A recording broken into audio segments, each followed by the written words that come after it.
Welcome to Little Detours with Regina Brett, where we help you create a life you love out of the life you have. Thanks for joining me. I'm your host, Regina Brett. Some people tiptoe. Let me start that over. Never mind. We'll pause.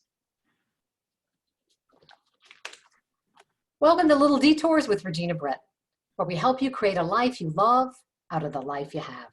Thanks for joining me. I'm your host, Regina Brett. Some people tiptoe through life. Others dive right in. Some people play it safe. Others constantly seek adventures. Some people stumble on life's detours by accident, while others create detours on purpose. Matthew Brett lives his life on purpose. He's one of the most adventurous people I know, and I've known him his entire life. Matthew founded his company Substance in 2005 while sipping coffee in Barcelona on the steps of the Miro Museum. He received his BFA in graphic design from Kent State University and began his professional design career in 1992. He's been a guest lecturer and design critic at the University of Notre Dame, the Art Institute of Chicago, and Columbia College of Chicago. Matthew is a professional Association of Diving Instructors, certified rescue scuba diver with over 200 dives. He's also an amazing artist, and he's here to talk about diving into life. Matthew, thanks for joining us. Thanks for having me. So I left out the most important part, that you're actually my brother. And so I've got a, full disclosure. And I wonder, and you also designed the logo to the podcast, which I just love. I sent you kind of a raw, rough draft, and you I don't know how your mind works, but you created these arrows, and you've always been an artist. When did you first kind of know that that was who you were? I knew that before I had a sense of what an eye was. Like when I was, as far as I can remember, when I think back of first memories, I was always drawing or doing something to make art, and that well before I even learned how to read. And then when I was really young, I wanted to be a comic book artist, and just had everything I could get my hands on. I would draw and just tack up on my walls.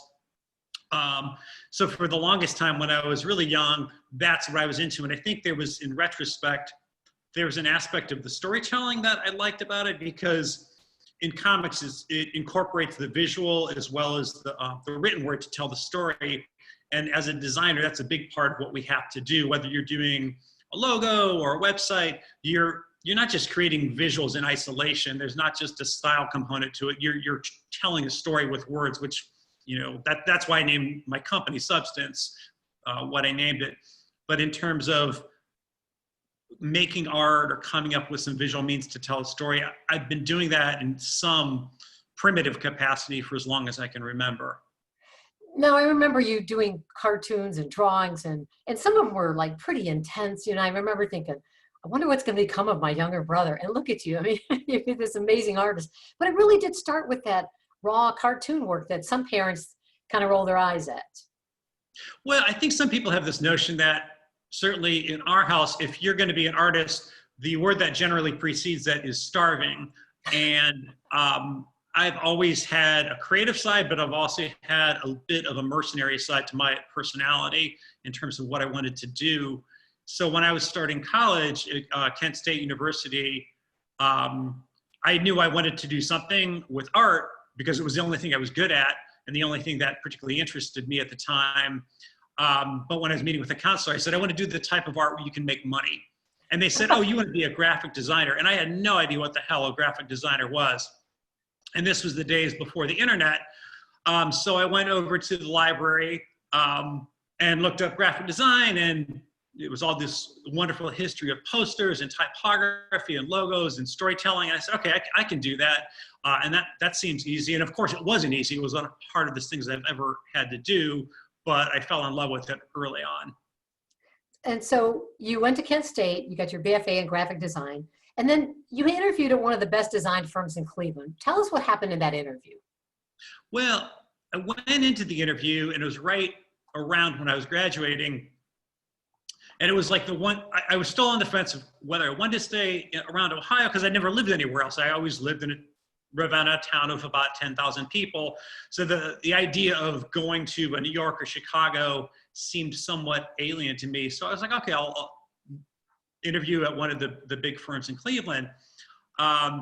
So I met the owner and really established name at the time, and I showed him my portfolio, and he made all the right approving noises and gestured. And he said, "Do me a favor, close the door." And I said, "Okay." He's like, "I'm going to give you the best advice you're going to get in your career." And I said, "What's that?" And he said, "Is it okay to swear on little detours?" Sure. He said, "Get the fuck out of Northeastern Ohio."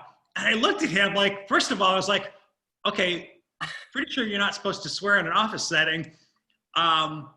But then I was like, what's wrong with Northeastern Ohio? Like, this is, Cleveland's great.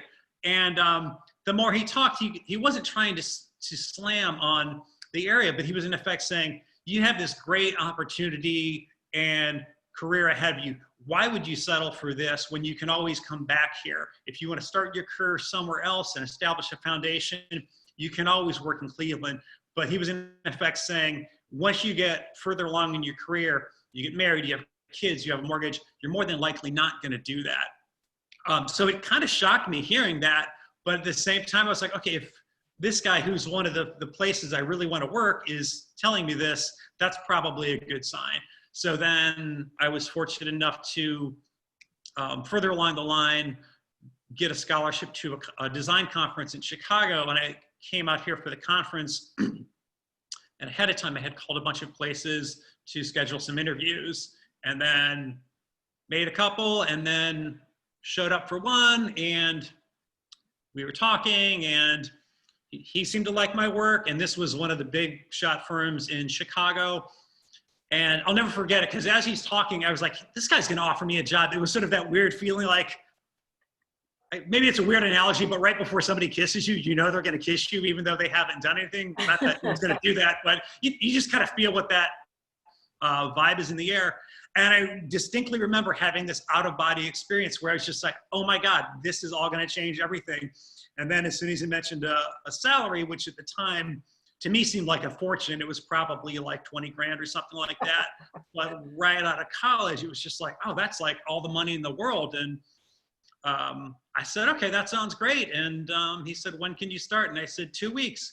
And of course I had no idea what was involved, but that seemed like a good time frame. So I went downstairs, met a buddy of mine who drove out from Ohio with me.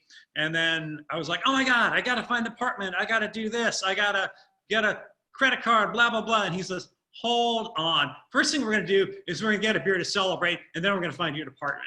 So we went to Miller's Pub, which is this iconic pub in Chicago. And pre-internet, pre-cell phones, I found the free weekly and just started circling apartments that didn't require a monthly deposit, because I didn't have a monthly deposit. I had like $30 to my name at the time. So we're just feeding quarters into a payphone. And then I found a one-room apartment that was about 300 or 400 square feet, which was fine because I didn't own anything. I had my books, my CDs, my art supplies.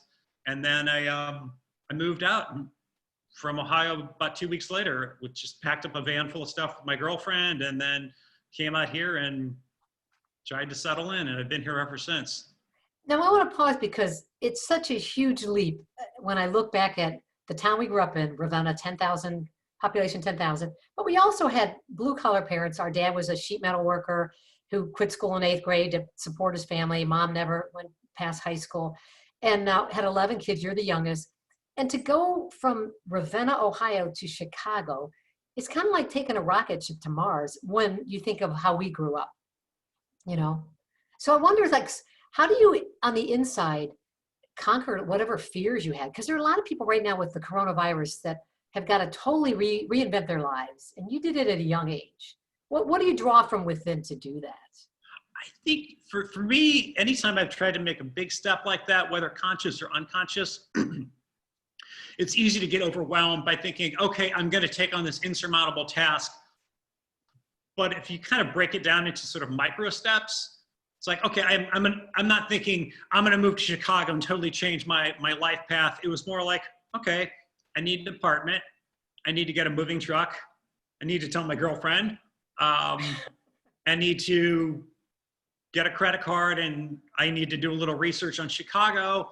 And then it sort of just becomes focusing on the little discrete tasks that you can control, and not getting caught up in this big narrative about what this means.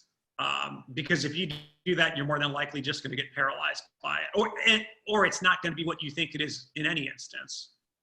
So who was the greatest support to you, or what was the greatest support at that time? I had two really great mentors in college. The graphic design program at that point in time was run by John Brett Buchanan and J. Charles Walker, and they ran the program like boot camp, which was great because at that point in time, it was one of the few design programs where you didn't need a portfolio from high school to get in, but they did have a very rigorous program. So everybody who got into the program was like the hotshot artists at their respective high school.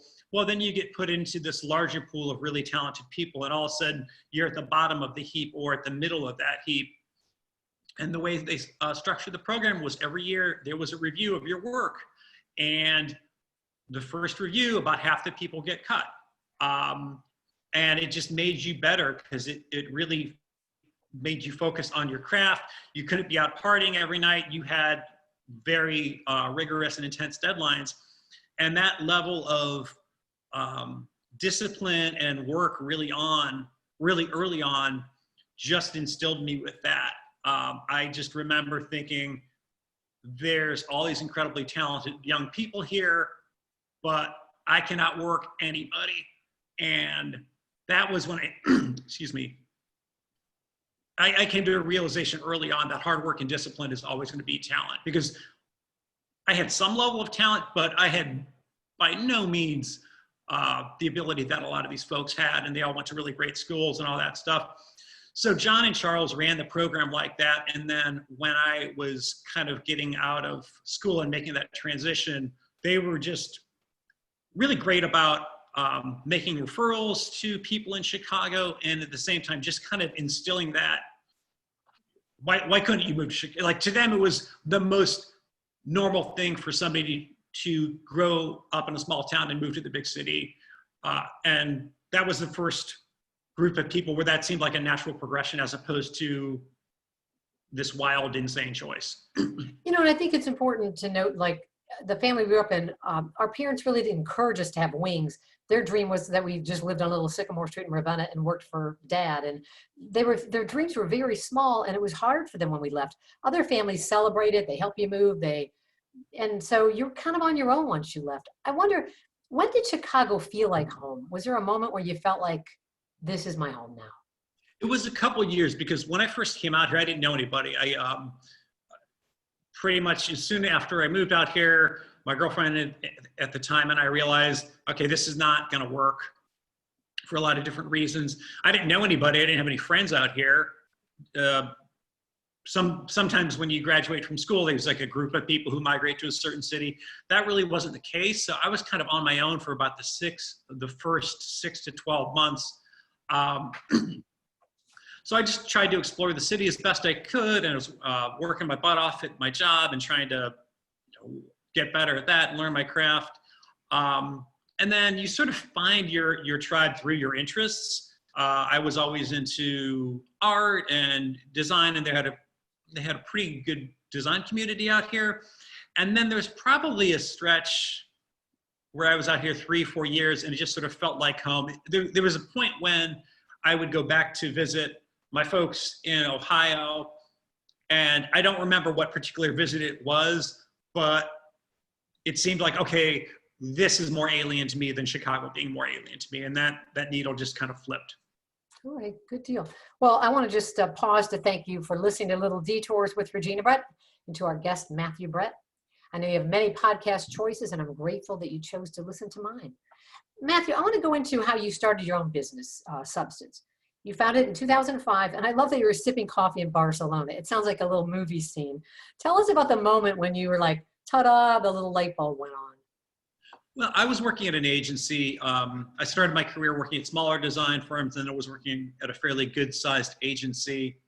And they were going to find a new creative director, and they were either going to hire somebody from the outside, promote me to the role, or promote somebody else internally to the role. And they were trying to sort that out. I didn't really find any of those prospects to be that appealing. It wasn't a place I wanted to be a creative director. I had zero interest in working for the other person who was my peer at the time. And the idea that they would bring in somebody else instead of promoting me just my ego just would have interpreted that as like an insult. So I do what I always do when I'm trying to figure out my life. I took a trip and I went to Spain because I'd always wanted to see Picasso's Guernica. So I went to Spain and just looked at Picasso's and drank too much wine and ate some great food and traveled around a little bit. And I was waiting for one of the museums to open, the Miro Museum in Barcelona. And I just said, I don't want to work for other people the rest of my life. And I had my notebook with me, so I just started making notes of like, okay, well, what do I need to do in order to make this happen? And first one was quit my job, find an office space, find some clients. I think most people would probably find some clients in there first, but I didn't. And I just had this light go on in my head that this is what I wanted to do. So I made some notes. I came back to Chicago, and right when I get back from vacation, I gave 2 weeks notice at my job. And they were like, you can't do that. You just came back from vacation. I was like, well, I can leave today if you want to fire me, but I'd rather, give 2 weeks notice as a courtesy.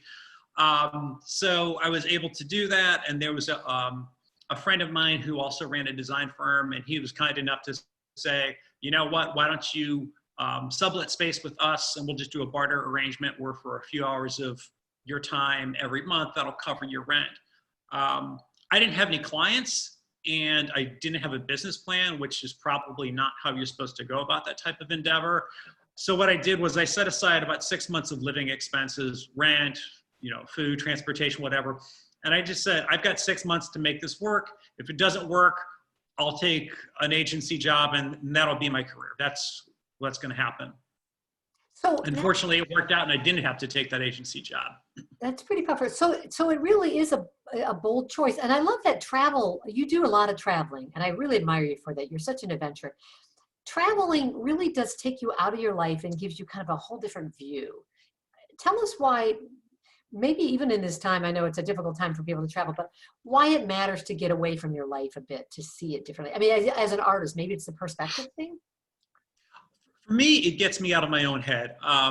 And I was trying to sort this out. Like, I always felt incredibly relaxed when I go somewhere.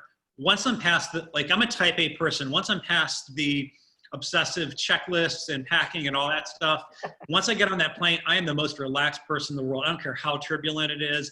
It's just like, okay, I've done everything I can to plan and prepare for this trip. Now the adventure starts. And I think part of that too is, if you're traveling alone, like I love traveling with my girlfriend, I love traveling with friends. I love traveling alone because you're kind of out of your own head and you're not in anyone's role. Like, you are this blank slate. You're not necessarily anyone's spouse, son, daughter, employee, employer, boss, manager. You can have that freedom, at least in your headspace. So it's very freeing to just kind of have that, that lens wiped a little bit, and then you just get to look at your life with a clear perspective. And at the same time, you're, depending on what you're doing, taking on all these experiences that are so out of the routine of your day to day. I think a lot of people, they kind of get caught up in the momentum of their lives. And for a lot of us, that's almost by design. We all have to work, we all have to make money and take care of if we have families, take care of them. So there's not always the latitude for people to kind of have that privilege of time and introspection. But for me, anytime I've been able to travel, it's just sort of taken me out of my own head and just been like a palate cleanser. Tell us about your trip to Cambodia. You've been to some interesting places. I always have to get out the map because you'll name some place and I'm like, I don't even know what country that's in. So sure. When you scuba dive, tell us about Cambodia and Angkor Wat. Sure. I'd always loved to travel. And once I never left the country until I was like 27. I never had any money. And the first trip I took, I went to Ireland and it was like, oh, this is great. So whenever I could, when I was working for other people, I still don't have a car. I'm somebody, I'd rather spend my money on experiences than stuff. So I'd always wanted to visit Cambodia. Even when I was a teenager, while it was still under the Khmer Rouge, I remember reading and looking at photographs of the temples at Angkor Wat. It's this temple structure that goes back about 1,000 years. And there's all these other, literally just ancient cities and buildings in the jungle. And going to Cambodia to me at that point in time was like going to Mars. It was just like, how could anybody do this? It just seems so far away. And then I finally was like, I want to do this. And I went there, and as soon as and it's like 20 hours away. It's just like, it takes forever to get there. And you went alone, right? I went alone, yeah. And I set it up so I'd go to Cambodia for a few days and then go to Vietnam. And this was the first Christmas where I wasn't going to spend it with family. I just wanted to go by myself and do that. And as soon as I got off the plane in Cambodia, you just like, it's like, we're not in Kansas anymore, Dorothy. There's like the smell of palm oil from cooking fires. And you just feel like this is a really different world. And I had this incredible experience of hiking through these temples in the jungle and just kind of taking this all in. And it was so far removed from any travel I'd done before. I'd been to Europe a bunch of times. I'd been to a handful of other places that were great, but it wasn't anything like this. And I never lost sight of the fact that I was in a completely unique environment when it was there. And I was just like, I'm going to take this all in. I'm not going to take this for granted. So I was like getting up at 5 in the morning and just flooding my brain with as much stimuli and experience as I could. And it was just, it kind of set the hook in me. And not just for travel, but it was the equivalent of somebody giving me a permission slip and saying, you can do this. The only things that this costs are time and money and a willingness to do something that makes you feel a little uncomfortable. For the first time in my life, I had some decent amount of money because the business was doing well. I worked for myself, so I had as much time as I wanted to put into it. And then this light bulb went on, like, these are the types of experiences I want to have in my life. And not just traveling all the time, but just in terms of embracing what is it that is going to seem alien to me? What is something that makes me a little uncomfortable or a little afraid? On the old sort of medieval sea maps, there was the old, the line drawings, and in the corner they would have it say in Latin, "Hic sunt dragones," which means "here there be dragons." And the idea on the map was, this is where we don't have anything mapped, so you're probably going to die here because that's where the dragons are. So you're either going to get eaten by dragons or fall off the flat earth. That was where I always wanted to go. The idea that you're not supposed to go there because it's uncharted territory, and that is going to be a little frightening. That to me was what always got me excited, whether it's like in terms of a creative pursuit, if I'm trying to do a design, if I'm doing some writing, if I'm doing painting. Doing what you're comfortable at is fine, but you don't necessarily learn from it. If you talk to any athlete, or particularly any fighter, he or she will tell you, you always learn more from the fights you lose. If you win, great. You can look at the highlight reel and say, oh, that was a great knockout, or that was a great goal. But if you weren't at your best and you fail, you learn a lot more from that. So I was always taken by trying things that weren't this kind of expected path. And I'm not a particularly bold person by any means. I don't think so at all. But that was what I always found rewarding. And that was just kind of the avenue I wanted to pursue. And in Cambodia just kind of cemented that for me. So that was the type of experience I wanted to fill my life with. It's so funny to hear you say you don't think you're very bold. You're like one of the most bold people I know. Even when you were a kid, you would speak up when I'd be like, wow, are we allowed to speak up? I think you had something in you that was like, I'm not going to be comfortable with the status quo. And you took that to a new level. And I love that, people take up hobbies like golfing and tennis. You took up scuba diving. How did you make that decision to like plunge into that world below us? Right after I went to Cambodia, this was sort of part of that. It wasn't like a midlife crisis because I was very happy with my life, and I am very happy with my life. It was just more, I was thinking about the types of things I wanted to do. I'd never been a comfortable swimmer. I could barely swim. I'd always have, not a fear of water, but a healthy fear of drowning. Wait, pause. Let me make sure. Let me say that again. You've not been afraid of water? I've never been a super strong swimmer. I could kind of keep myself afloat. And I've not had a fear of water, but I've always had a healthy fear of drowning.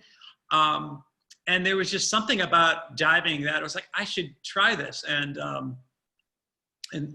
went to a dive shop and got, learned the skills and whatnot.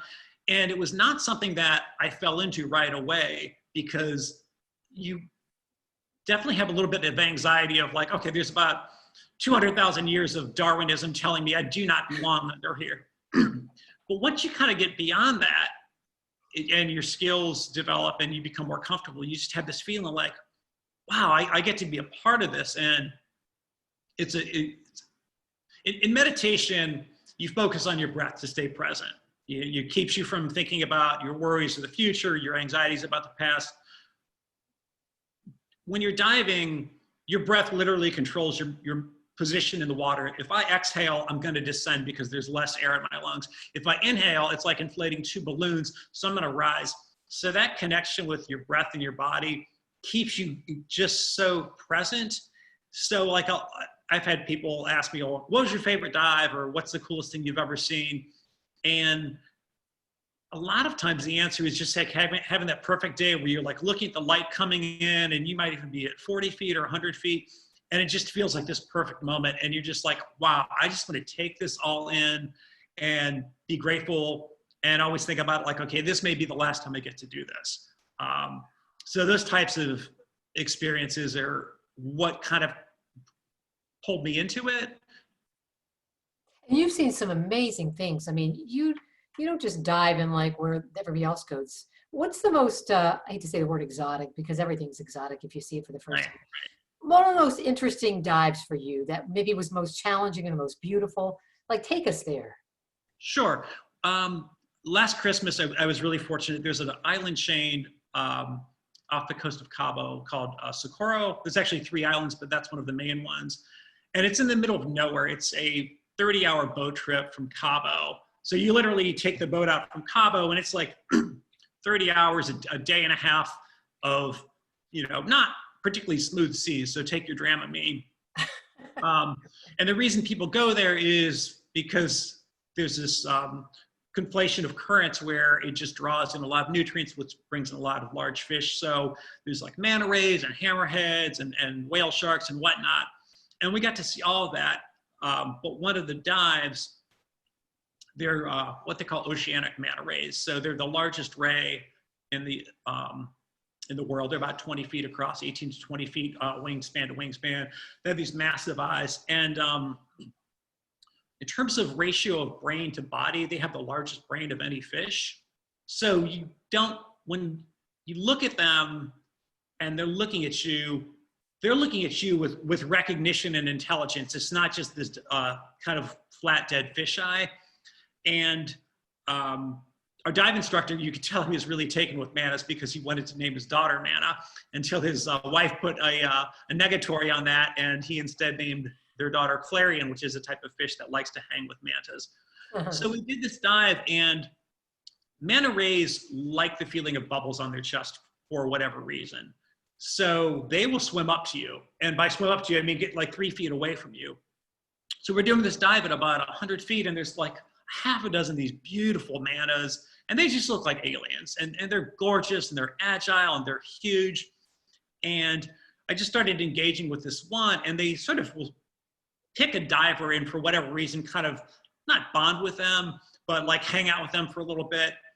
And you try to mimic the position and movement of their wings by extending your arms, and they tend to come up to you a little bit more. So I'm doing that with this manta, and it's just like looking at me, and we're just kind of having this interaction. And it was this incredible dive, and then it swam off and went to hang out with another diver. And we spent the rest of the dive doing some other things. And we got to the surface, and we're all like, just, wasn't that incredible? Wasn't that amazing? And I'm taking off my gear and my mask and cleaning it. And all of a sudden, I just lost it. I just started bawling. And I don't mean like getting a little misty. Oh, wasn't that something? I was just bawling. And I am not an emotional person by any stretch of the imagination. And a friend of mine was like, are you okay? And I said, yeah, that was just so beautiful. It was the only time in my life I've had such an overwhelming experience that I just wept because I didn't know how to process it. It was just this connection with this creature that just, it really felt like, okay, there's this universal connection here that I have with this animal because it's a living creature. And the fact that it's able to look at me with some intelligence and recognition was just this incredibly powerful moment. So I've had a lot of experiences underwater in terms of seeing different animals. That's the one that will stay with me until they measure the pine box. Wow. You know, it also sounds, Matthew, like it's almost like the whole experience is a meditation. One, the breathing, but two, you're fully present. Like I'm guessing your brain isn't thinking about work or Chicago or whatever. Like you're just totally, literally immersed in this ocean of life that we can't see, the rest of us. Exactly. And it's different than engaging with wildlife on the surface, because if you're doing a safari or a hike in the woods and you see a deer or a fox, it might look at you, but the minute you move, it's going to bolt. Underwater, fish don't care. You could be swimming 3 feet from a shark or a ray, and if you're not going to mess with it, it's not going to mess with you. So you're just kind of part of that environment. And just in terms of your headspace, when they look at like either like stress levels or heartbeats of divers, at the surface, there's always a little bit of, not an anxiety, but you're getting your gear ready, you're making sure everything's prepared. And then as soon as you drop in the water, your heart rate slows down. And it's because you're just in this different space. And it's something about the mixture of being there, the light, just the quiet. The only thing you hear is your breathing. And then when you ascend, your heart rate accelerates again. That's beautiful, just beautiful. You know, a few minutes ago, you mentioned the idea of having a healthy fear of drowning. And I wonder, the idea of healthy fear and unhealthy fear, I think fear stops so many people from just taking bold risks, whether it's leaving their small town or starting a business or diving into the ocean. So Matthew, for you, how do you know what's a healthy fear and what isn't? Or what do you do with fear in a way that propels you forward and doesn't keep you stuck? Well, I think there's a really good distinction to be made for stepping out of your comfort zone and being reckless and making unsafe choices. For me, I always felt that almost every fear was in anticipation of something, not in the moment. Where if someone were to say to you, you're going to get into a terrible accident this week, and it's just a given that it's going to happen, you're probably not going to have a great week thinking about that up until the moment you have the accident. And after you have this hypothetical accident, you're going to be like, okay, I messed up my leg. This means I won't be able to walk as well. I won't be able to work. I won't be able to X, Y, and Z. Whereas if you just had the accident without the buildup, you're not going to have any of that fear. You're just going to deal with it on its own terms and be present for it. And you can choose not to get caught up in the story afterwards in terms of what it's going to do. But if you just deal with the physical component of, okay, this is painful, this is uncomfortable, and it's going to inconvenience me, but it's not going to drive the narrative. And it's sort of that distinction between pain and suffering. Interesting. To use a dive example, if I can go down that rabbit hole again, we did I was in Cuba a few years ago, and we did what they call a cenote dive. And a cenote is just a huge inland lake that's connected to the ocean. So at the top, it's fresh water, but then you get about 15 or 20 feet deep, and it's salt water because it's literally connected to the ocean. You get those along the coasts in Mexico and Cuba and some places in the Caribbean. And we were doing a cavern dive where you drop into the cenote, and at about 90 feet, there's a cave that you swim into, and it's about 8-10 feet circumference. So it's pretty narrow. It's narrow enough for 2 divers, but pretty tight. And it's an overhead environment. So it's pitch black. You've got your flashlight. I don't particularly like enclosed spaces. And the idea was to swim in about 50, 70 meters. And then there's like a room that opens up underwater, a cavern, and then there's another tunnel out. And the whole time I'm swimming in thinking, okay, I'm in basically a cave. I've got a flashlight. I've got somebody in front of me and somebody behind me. If one person has a problem here, we've all got a problem because we're all kind of reliant on that. And it's almost like you can't let your head go to that place underwater because it's immediately going to create anxiety. Your heart rate's going to go up. You're going to start breathing more, which is going to kind of create this negative circle. Instead, it was just like, okay, my air's working. My flashlight's working. I get to see this. I'm not going to worry about what's not going to happen or what might happen. I'm just going to take this all in and just be hyper focused on the moment. And it was this incredible experience where if you would have said to me 5 years ago, you're going to do that, I'd tell you, you're out of your mind. That doesn't sound any fun at all. And afterwards, you know, we're high-fiving each other and we're like, you know, like we're kids on the roller coaster, like, oh, we got to do that again. Yeah. I love the boldness of it all, but we are all called in our own lives, whatever level, whether in small towns, big towns, whatever, to kind of venture into newness and to not just live in these little comfort zones. So I wonder, we got to close here. I wonder any last piece of advice for people that are just sort of on that edge of, I want to dive into life. I want to make that leap. Like, I just need that little finger pushing me out of the airplane with the parachute on or off the boat. Any last like nudge you can give? I think, and I should preface this by saying, if you're comfortable with where you're at, that's awesome. I was never comfortable with that. I think a big part of it is just kind of being able to conceive of an experience of what do you want to do. If you talk to some people, like, what do you want to do with your life? They don't have an answer. And it doesn't need to be a big answer. It could be like, why don't you try this type of hobby? Go for a run. Or, you know, if you're in a relationship and you're both kind of feeling like you're in this taking for granted stage, like, what's something you can do together that's going to kind of take you out of the routine and kind of have the same effect on you and your partner that getting on that plane going somewhere does, where you kind of feel this clean slate and this sense of opportunity. And it doesn't need to be getting on a plane or spending piles of money or doing something like that. It can be like, okay, here's something we've never done before. This might be terrible, or it could be a really cool experience, but let's give it a shot. And if it doesn't work out, there's still a benefit to having had that experience.